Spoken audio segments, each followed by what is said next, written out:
इस वीडियो में हम प्रतिस्थापन विधि द्वारा हल करें। प्लस 4y बराबर 10 यानी समीकरण 1 हो गया। 2x माइनस 2y बराबर 2 यानी समीकरण 2 हो गया। तो विलोपन विधि में हमारा क्या था कि एक पद को हमें कैंसिल आउट करना होता था यानी छुपाना होता था, ठीक। लेकिन प्रतिस्थापन में हमें कोई एक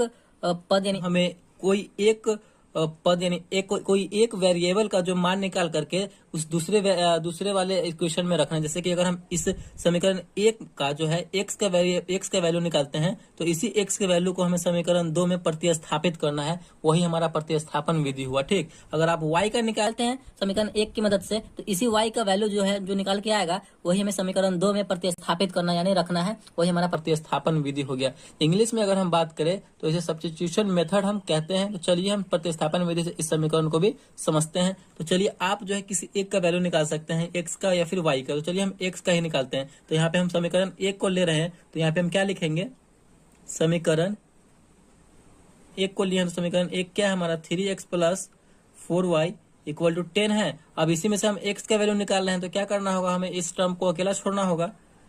तो 3x बराबर क्या हो जाएगा, हम 4y को उधर भेज रहे हैं तो 10 तो अपने जगह पे है, हम उसको भेज रहे हैं उधर। तो ये प्लस में उधर जाएगा तो माइनस में हो जाएगा 10 माइनस 4y।